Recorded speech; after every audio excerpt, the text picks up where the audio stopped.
नमः संस्कृताय। आज के इस वीडियो में मैं आपके लिए लेकर आई हूँ कक्षा 12 हिंदी पाठ्य पुस्तक के संस्कृत खंड का तृतीय पाठ, जिसका कि नाम है आत्मज्ञ एव सर्वज्ञः। आत्मज्ञ यानी आत्मज्ञानी, ज्ञा माने जानने वाला, तो आत्मज्ञानी एव माने ही, सर्वज्ञ माने सर्वज्ञ होता है। जो व्यक्ति अपनी आत्मा को जान लेता है उसके लिए फिर कुछ भी चीज बिना जानने वाली नहीं होती, अर्थात वह सर्वज्ञ हो जाता है। तो चलिए शुरू करते हैं इसको।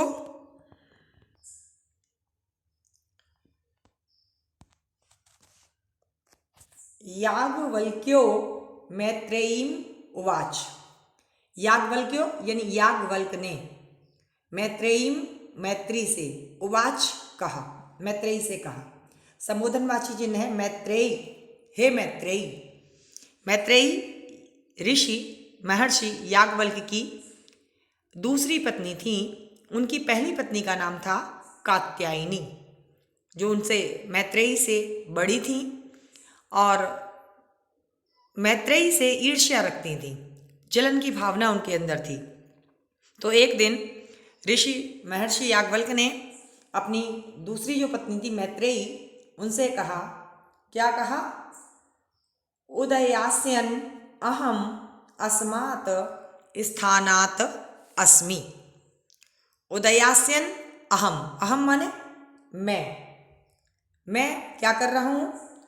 उदयास्यन, उदयास्यन माने ऊपर की ओर जा रहा हूँ। मतलब कहाँ से? अस्मात्, अस्मात् माने इस स्थान, अस्मात् स्थानात्, इस स्थान से, अर्थात गृहस्थ आश्रम से दूसरे आश्रम की ओर जा रहा हूँ, है ना। इस स्थान को छोड़कर कहाँ जा रहा हूँ? उदयास्यन, उदयास्यन उदय माने ऊपर की ओर, यानी ऊपर की ओर जा रहा हूँ। मतलब एक आश्रम को छोड़कर, गृहस्थ आश्रम को छोड़कर पारिव्राज्य नामक अन्य आश्रम में क्या हूँ? जाने वाला हूँ। तो मैं इस आश्रम से, यानी गृहस्थ आश्रम में थे दोनों पत्नी के साथ, लेकिन अब 4 आश्रम होते हैं बच्चों। पहला आश्रम ब्रह्मचर्य, दूसरा गृहस्थ, तीसरा वानप्रस्थ और चौथा सन्यास। तो इन्होंने 2 आश्रम का जीवन व्यतीत कर लिया था, अब तीसरे आश्रम की ये बात करते हैं। तो कहा कि अहम अस्मात् स्थानात्, मैं इस स्थान से, इस स्थान से मतलब गृहस्थ आश्रम से, उदयास्यन यानी दूसरे स्थान को ऊपर की ओर, अर्थात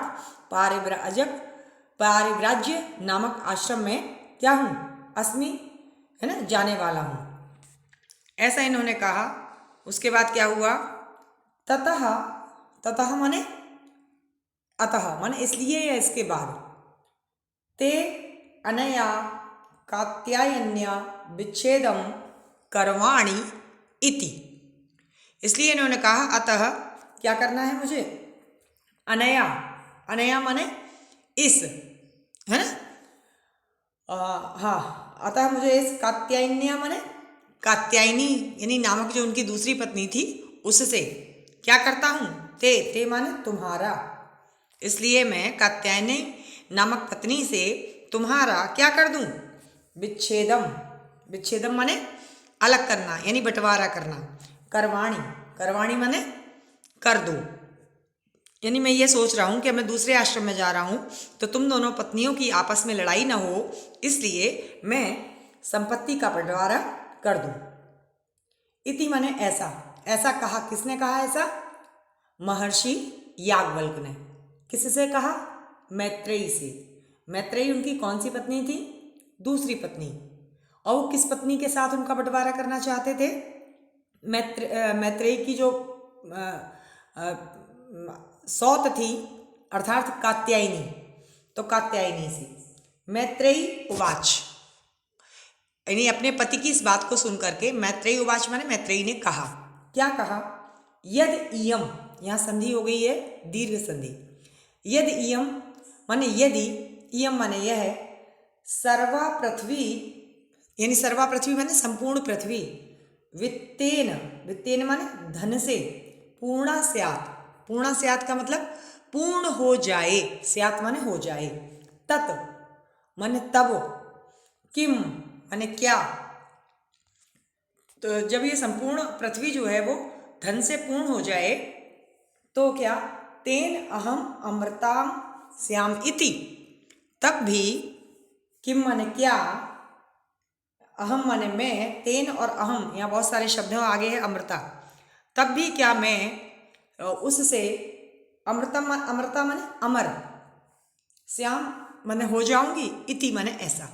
उन्होंने कहा कि अगर आप धन का बंटवारा करना चाहते हो तो मुझे एक बात बताओ कि पूरी पृथ्वी यदि धन से परिपूर्ण हो जाए, भर जाए, तो क्या मैं अमर हो जाऊंगी?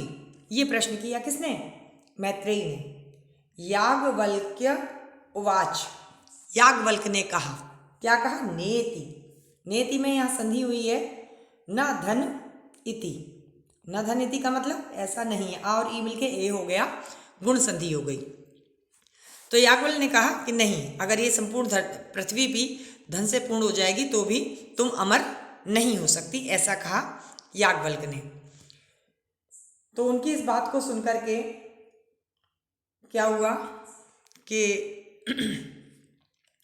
मैत्रेयी ने कहा, यथेव उपकरणवताम, यथेव यथा धन एव, यथा धन एव मतलब जैसा, एव माने ही, जैसा ही, उपकरण, उपकरण माने होता है साधन, है उपकरण बता माने साधन संपन्न, जीवनम माने जीवन, जैसा ही साधन संपन्न जीवन, या जीवनम तथैव ते जीवनम स्यात्, यानी जैसा साधन संपन्न अर्थात धनवानों का या पैसे वालों का जीवन होता है, तथैव तथा धन एव वैसा ही, ते माने तुम्हारा भी, जीवनम स्यात् माने तुम्हारा भी जीवन होगा। यानी उसने कहा कि तुम अमर तो नहीं होगी, लेकिन जैसा यथेव उपकरणवताम, यानी जैसा साधन संपन्न लोगों का जीवनम माने जीवन होता है, तथैव माने वैसा ही, ते माने तुम्हारा, जीवनम स्यात् माने तुम्हारा भी जीवन वैसा ही हो जाएगा। तो यहाँ यथैव और तथैव, तथा धन एव, यथा धन एव, इन दोनों में ही वृद्धि संधि हुई है। आगे कहा उन्होंने, अमृतत्वस्य तु नाश अस्ति वित्तेन इति, है ना। आगे उन्होंने कहा कि वित्तेन, वित्तेन माने धन से, धन से क्या हुआ, उन्होंने कहा अमृतत्वस्य, अमृतत्वस्य का मतलब अमरता, यानी धन से अमरता की न आशा, है ना, धर्म से न आशा अस्ति, यानी धर्म से अमरता की आशा नहीं है। ये आवश्यक नहीं है कि यदि आपके पास पैसा है तो आप अमर हो जाएंगे, आप अमर नहीं हो सकते। यानी कहने का तात्पर्य क्या है, वित्तेन अमृत तु अस्य, यहाँ त्वस्य में कौन सी संधि हुई है, अमृतस्व, यहाँ शब्द था अमृत तु और अस्य, तो यह ता आधा है और वाह है, तो अमृत तु और अस्य, अस्य माने इससे, है ना। यानी कि अगर तुम सोच रही हो कि वित्तेन माने धन से अमरता प्राप्त की जा सकती है, तो मैं तुम्हें बता दूं कि धन से अमरता प्राप्त नहीं की जा सकती। ये बताया मैत्रेयी को किसने, महर्षि याज्ञवल्क्य ने। तो सा मैत्रेयी उवाच, सा मैत्रेयी उवाच का मतलब क्या हुआ, सा मैत्रेयी उवाच का मतलब हुआ कि सा माने वही, है ना, वही के जिससे मैं अमर हो जाऊं। उन्होंने कहा कि आशा नहीं है, तब सा माने वह कौन, मैत्रेयी, उवाच माने बोली। तब उस मैत्रेयी ने कहा, येन, येन माने जिससे, अहम, अहम माने मैं, यानी कि जिससे मैं अमृता स्यात्, यानी जिससे मैं अमृत को प्राप्त हो जाऊं, किम अहम तेन कुर्याम। उन्होंने अपने पति से पूछा कि आपने कह दिया कि धन से जो है अमरता प्राप्त नहीं की जा सकती, तो मैत्रेयी ने कहा कि जिससे मैं अमर नहीं होंगी, एन माने जिससे, अहम माने मैं, न माने नहीं, अमृत तो माने अमर, श्याम माने होंगी, यानी जिस धन से मैं अमर नहीं होंगी, किम अहम तेन कुर्याम, अहम माने मैं, किम माने क्या, तेन माने उस का, कुर्याम माने क्या होगा, मैं उसका क्या करूंगी, यानी जो धन में अमरता नहीं दे सकता उस धन का मैं क्या करूंगी, ये मैत्रेयी ने कहा। यदेव भगवान केवलम अमृत तत्व साधनम जानाति तदेव मे ब्रूहि। बहुत अच्छी बात कही मैत्रेयी ने अपने पति से। उन्होंने कहा कि यदा इव, यदा धन एव, यदा धन इव, हाँ, यदा माने जिससे, भगवान केवलम माने केवल, यानी जिससे केवल अमरता जो है ना, अमरता का जो केवल साधन हो। आप क्या करो, केवलम अमृत तत्व, केवल अमृत तत्व का मतलब अमरता का साधनम माने साधन, जानाति माने जानते हो, तदेव माने वही, मैं माने मुझसे, ब्रूहि माने कहो, वही मुझसे कहो, यानी जिससे मैं अमरता को प्राप्त कर लूँ, आप मुझसे उसी साधन को कहें और मुझे वही साधन बताएं। आगे कहा याज्ञवल्क्य उवाच। याज्ञवल्क्य उवाच का मतलब क्या है? याज्ञवल्क्य ने, उवाच माने कहा, याज्ञवल्क्य ने कहा, क्या कहा? प्रिया नः सती त्वं प्रियम भाषसे। प्रिया नः सती त्वं प्रियम भाषसे, यानी उन्होंने कहा, नः माने हमारी, नः माने हमारी, ये अस्मत् का वैकल्पिक रूप होता है। मे नौ नः, मे नौ नः, नः माने हमारी। प्रिया, प्रिया का मतलब प्रिया होने के कारण, सती माने होने के कारण, तुम माने तुम, प्रिय भाषसे यानी प्रिय बोलती हो। तुम चूंकि मेरी पत्नी हो, मैं महर्षि हूँ, तो उसका तुम्हारे ऊपर भी असर दिखाई देता है, यानी मेरी पत्नी होने के कारण तुम प्रिय बोलती हो। उन्होंने कहा एहि, एहि माने आओ, उपविश, उपविश माने बैठो, आओ बैठो। आगे कहा व्याख्यास्यामि ते अमृत तत्व साधनम, यानी तुम जानना चाहती हो कि अमरता किससे प्राप्त होती है। तो उन्होंने कहा कि एहि माने आओ, उपविश माने बैठो, व्याख्यास्यामि, व्याख्यास्यामि का मतलब मैं तुम्हें व्याख्या करूंगा, किसकी? अमृत तत्व साधनम, यानी अमरता के साधन की व्याख्या करूंगा। आओ मेरे पास आओ, बैठो, मैं तुम्हें बताऊंगा कि किस प्रकार से अमरता को प्राप्त किया जाता है। इस पाठ का परीक्षा में संदर्भ आता है 2 नंबर का। कितने नंबर का? 2 नंबर का। तो उसमें आप लिख सकते हैं कि प्रस्तुत गद्यांश हमारी पाठ्यपुस्तक, पाठ्यपुस्तक का यहाँ नाम दे सकते हैं। क्या नाम है आपकी पाठ्यपुस्तक का? हिंदी। तो प्रस्तुत गद्यांश हमारी पाठ्यपुस्तक हिंदी के संस्कृत भाग में संकलित आत्मज्ञ एवं सर्वज्ञ नामक पाठ से अवतरित है। बहुत सारे बच्चे उद्धृत भी लिखते हैं, लेकिन उद्धृत इतना अशुद्ध लिखते हैं कि वो शुद्ध नहीं लगता, इसलिए आप अवतरित लिख सकते हैं। ये भी लिख सकते हैं कि यह हमारी हिंदी की पाठ्यपुस्तक से लिया गया है, संस्कृत खंड से। इसका हिंदी अनुवाद इस प्रकार से है। याज्ञवल्क्य ने मैत्रेयी से कहा, हे मैत्रेयी, मैं गृहस्थ आश्रम को छोड़कर इस आश्रम से ऊपर कौन सा? पारिव्राज्य नामक अन्य आश्रम में जाने वाला हूँ। अतः इस कात्यायनी नामक अपनी दूसरी पत्नी से तुम्हारे संपत्ति का बंटवारा कर दूँ। यह सुनकर मैत्रेयी ने कहा, यदि यह संपूर्ण पृथ्वी धन से पूर्ण हो जाए तब भी क्या मैं उससे अमर हो जाऊंगी? ऐसा पूछा। तो याज्ञवल्क्य ने कहा, नहीं। आगे क्या कहा कि जैसा ही साधन संपन्न या धनवानों का जीवन होता है, वैसा ही तुम्हारा जीवन होगा। धन से अमरता की आशा नहीं है। तब मैत्रेयी बोली, जिससे मैं अमर नहीं होऊंगी उसका मैं क्या करूंगी? आप अमरता का जो अकेला केवल साधन जानते हैं वही मुझसे कहें। याज्ञवल्क्य ने कहा, हमारी प्रिय होने के कारण तुम प्रिय बोलती हो, आओ बैठो, मैं तुम्हारे लिए अमरता के साधन की व्याख्या करूंगा। ये बात हो गई मैत्रेयी और महर्षि याज्ञवल्क्य की। आगे याज्ञवल्क्य उवाच। याज्ञवल्क्य उवाच का मतलब याज्ञवल्क्य ने कहा। क्या कहा? न वा अरे मैत्रेयी, फिर से संबोधनवाची चिन्ह था। अरे मैत्रेयी का मतलब अरे मैत्रेयी, वो समझाना चाहते हैं कि हम इस दुनिया में क्यों हमें लोग प्रिय लगते हैं, इस दुनिया में आकर के लोग हमें प्रिय क्यों लगते हैं, क्या कारण होता है। तो इस विषय में वो बताते हैं।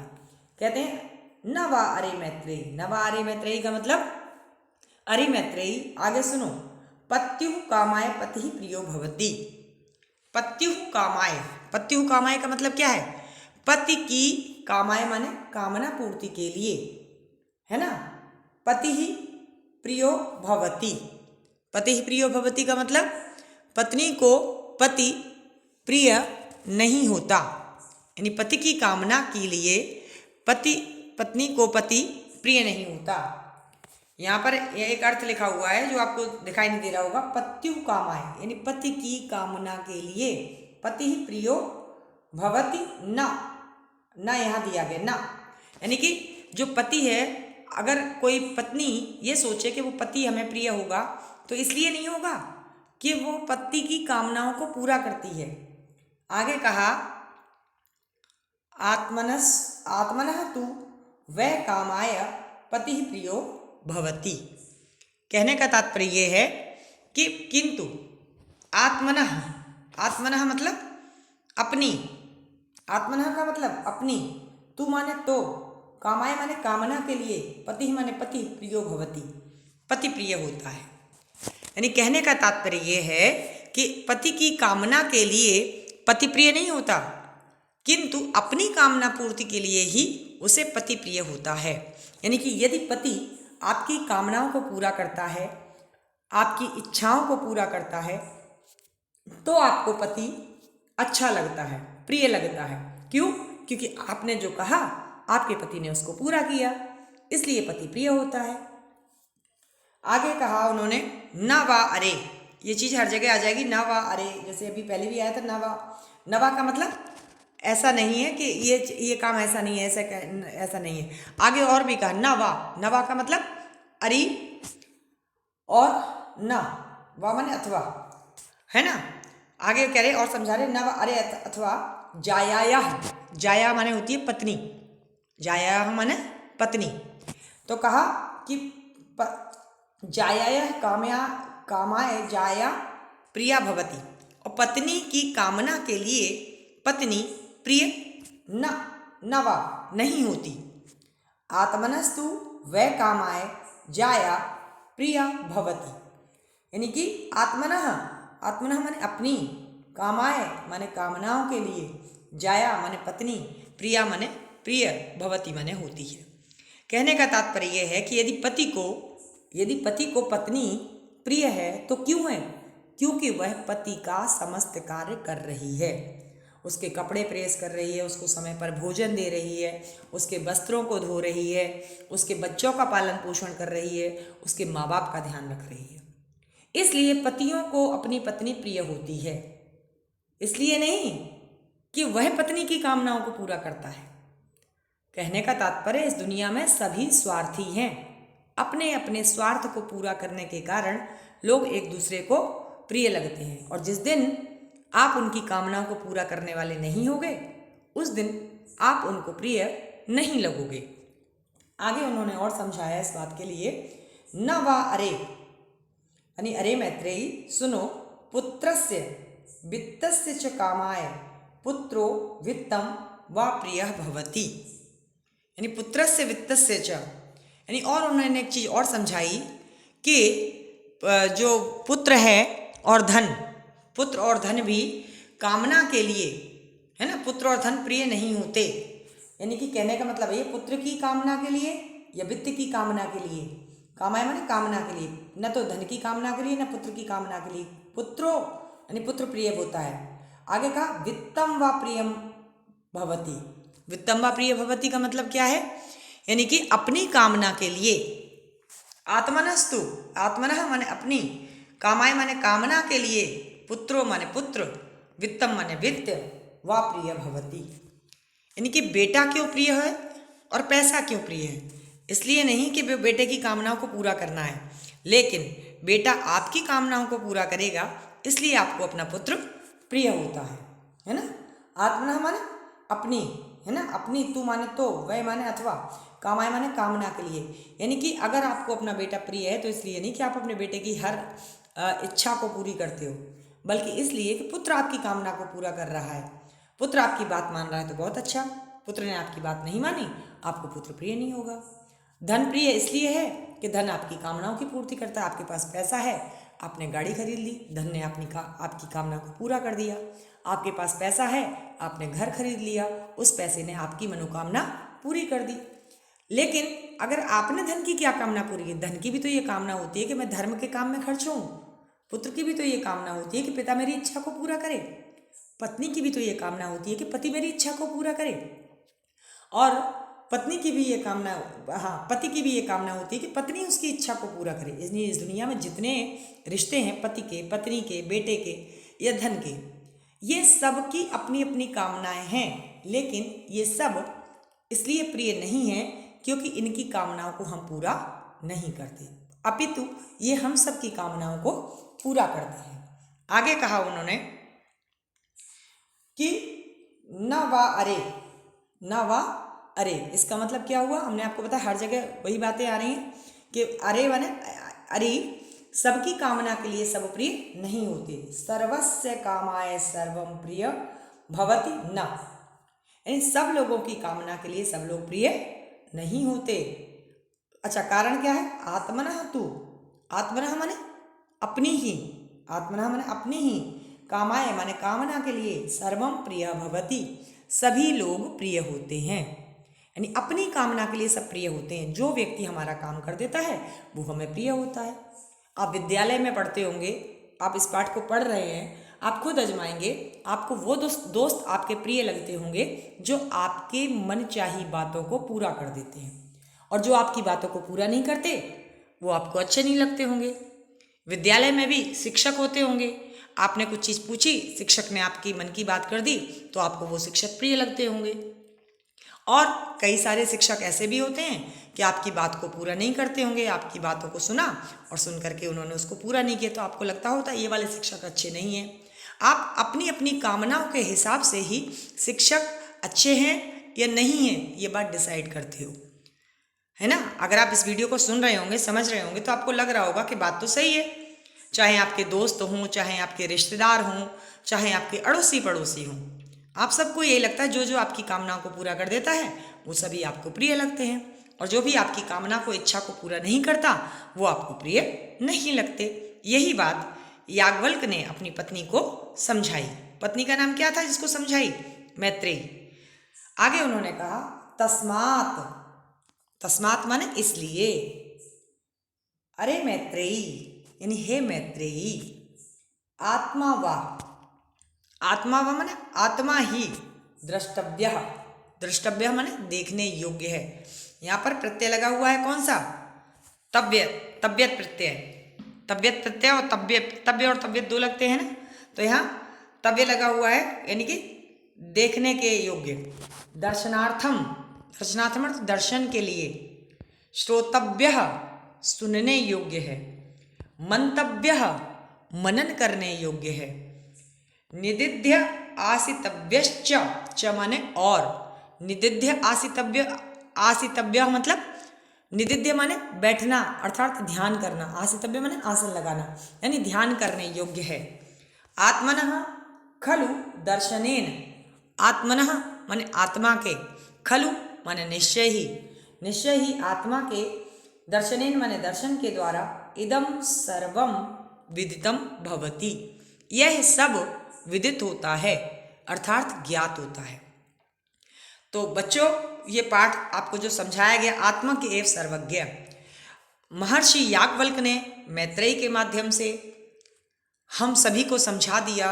और मैत्रेयी के जो प्रश्न थे कि इस दुनिया में वास्तविक चीज़ जो हमें अमर बनाने वाली है वह क्या है, तो वह लास्ट की जो लाइन है ये बहुत अच्छी है कि आत्मा वा द्रष्टव्य, आत्मा ही देखने योग्य है। दर्शनार्थम दर्शन के द्वारा, श्रोतव्य सुनने के लिए, मतलब दर्शन हाँ, दर्शनार्थम मतलब दर्शन के लिए, है ना। श्रोतव्य सुनने के योग्य अर्थात सुनने योग्य है। मंतव्य मनन करने योग्य, यानी आप लोग इस बात पर विचार करो कि हमारी जो आत्मा है, जो हमारे हृदय में है, वो किसके लिए है। उसको देखो, उसका ही दर्शन करो, उसको ही सुनो, उसका ही मनन करो, उस आत्मा का ही ध्यान करो। जितने भी प्राणी इस दुनिया में हैं, उसमें मनुष्य ही एक विचारशील प्राणी है और वह आत्म साक्षात्कार करके इस बात को समझ सकता है। आपके कई सारे पाठ हैं पाठ्यक्रम में। शिक्षा का उद्देश्य क्या है? चरित्र निर्माण, आत्म साक्षात्कार। तो ये सब पाठ कनेक्टेड हैं। संस्कृत का पाठ केवल संस्कृत का पाठ भर नहीं है, ये आपको एक नई चेतना देने वाले पाठ हैं, आपको समझाने वाले हैं कि दुनिया में क्यों आई हो, क्या करना है, क्या मुख्य उद्देश्य है। आत्म साक्षात करके अपने आप से बात करो, और जब भी व्यक्ति अपने आप से बात करता है तो निश्चित ही उसके मन में द्वंद्व चलता है सही और गलत के लिए, तो निश्चित ही उसकी आत्मा हमेशा सही कार्य को चुनती है। तो इसलिए आत्मा की बात सुननी चाहिए, आत्मा को देखना चाहिए, आत्मा के दर्शन करने चाहिए, आत्मा का ही मनन करना चाहिए और आत्मा का ही ध्यान करना चाहिए। क्या माने? और आत्मा का ही ध्यान करना चाहिए। अंत में लिखा है आत्मनः खलु, खलु माने निश्चित ही, यानी आत्मा के दर्शन द्वारा, खलु माने निश्चित ही, इदम सर्वम विदितम भवति, यह सब विदित होता है। यानी अमरता क्या है, ये हमें विदित होगा आत्मा को जानने से। चलिए इसका हिंदी अनुवाद इस तरीके से है। याज्ञवल्क्य ने कहा, अरे मैत्रेयी, पति की कामना पूर्ति के लिए पत्नी को पति प्रिय नहीं होता, यानी पति की कामना को पूरा करने के लिए प्रिय नहीं होता। पति क्यों प्रिय होता है? किंतु अपनी कामना पूर्ति के लिए, यानी पति हमेशा पत्नी की इच्छा को पूरा करे तो वो पति प्रिय होता है। आपने खुद भी देखा होगा अपने आसपास में भी, जो पति पत्नी की इच्छा को पूरी करता है, पत्नी उस पति का गुणगान करती है। और आगे सुनिए, अरि और न ही, फिर समझाया, नवा, नवा कई जगह आया था, न मान न वा, यानी नहीं, न ही पत्नी की कामना पूर्ति के लिए पत्नी प्रिय होती है। कोई भी पति अपनी पत्नी को इसलिए प्यार नहीं करता कि वह उसकी कामना को पूरा करता है, बल्कि क्यों? किंतु अपनी ही कामना के लिए पति को पत्नी प्रिय होती है। पति के सारे काम पत्नी करती रहे समय पर, तो पति कहता है मेरी पत्नी तो बहुत अच्छी। एक दिन भी अगर पत्नी उसकी कामना को पूर्ति न करे, उसी दिन पति अपनी पत्नी की बुराई करना शुरू कर देता है। आगे कहा कि पुत्र और धन, अरे पुत्र और धन की कामना पूर्ति के लिए माता पिता को पुत्र और धन प्रिय नहीं होते। यानी माता पिता को पुत्र अगर प्रिय है और धन अगर प्रिय है तो इसलिए नहीं है कि वो पुत्र की कामना को पूरा करेंगे या धन की कामना को पूरी करेंगे, अपितु अपनी कामना के लिए पुत्र और धन प्रिय होते हैं। जैसा कि मैंने आपको समझाया कि पुत्र अगर पिता की बात मानता है तो पुत्र बहुत अच्छा है, और धन के द्वारा जो व्यक्ति चाहता है उसको प्राप्त कर लेता है, तो वो धन उसकी कामना की पूर्ति में सहायक होता है, इसलिए उसको धन प्रिय होता है।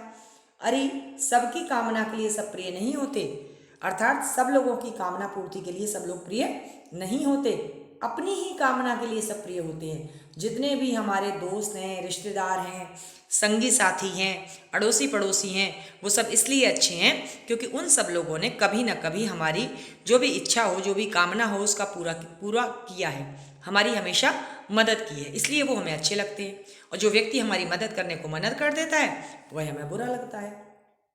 तो याज्ञवल्क्य जी ने अपनी पत्नी को समझाया, इसलिए हे मैत्रेयी, आत्मा ही देखने योग्य है, दर्शन के लिए वह सुनने योग्य है, मनन करने योग्य है और ध्यान करने योग्य है। आत्मा के दर्शन द्वारा निश्चय ही यह सब विदित हो जाता है कि हमें कौन कौन किस किस लिए प्रिय है। अर्थात सबसे पहले हमें अपनी आत्मा की बात को सुनना चाहिए, जिससे हमें अमरता प्राप्त होगी। अमरता प्राप्त करना चाहती थी मैत्रेयी, वह धन प्राप्त करना नहीं चाह रही थी।